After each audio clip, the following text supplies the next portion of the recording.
Morning. I join with each and every one of you here this morning for a principle that is a cornerstone of America, and that is our First Amendment rights, our freedom of speech, our freedom of assembly, our freedom to protest. And on May 16th, those freedoms were violated.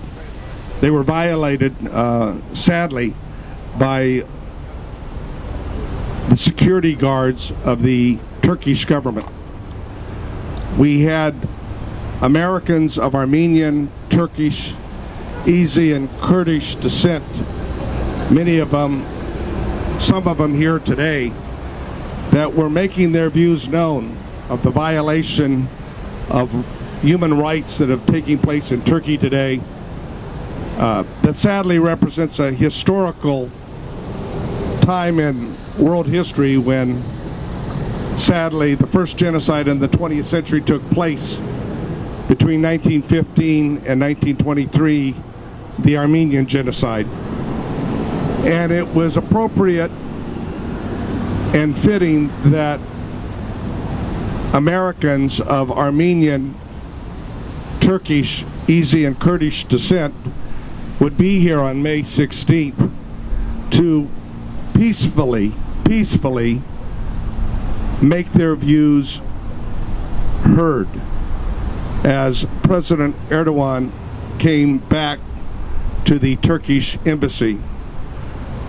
What was absolutely outrageous was the actions that the Turkish president's security guards took, and that was to come at this very ground that we stand on today and to attack 11 individuals and one policeman who were simply exercising their rights that are guaranteed in our American Constitution and our Bill of Rights.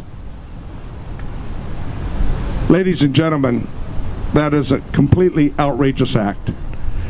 The American State Department's official protest to the Turkish government is something that we must insist is pursued. The Turkish government owes us an apology.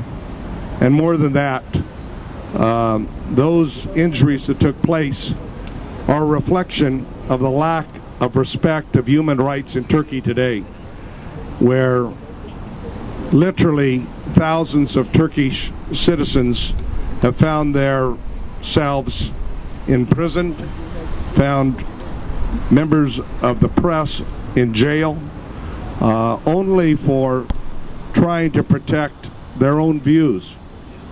So, ladies and gentlemen, I want to thank you for being here this morning. I think it's an important reflection that together as Americans, we believe in our freedoms, beginning with the First Amendment. The freedom of speech, the freedom of assembly, and the right to protest, among all of those freedoms that are guaranteed in our Bill of Rights. So, ladies and gentlemen, thank you for being here. Thank you for making your views known. And hopefully, this will reflect across the street all the way to Ankara, because what took place on May 16th was in violation of American law, and we cannot let that go without response, and I will not let that go without my response. I join with you here today. Thank you.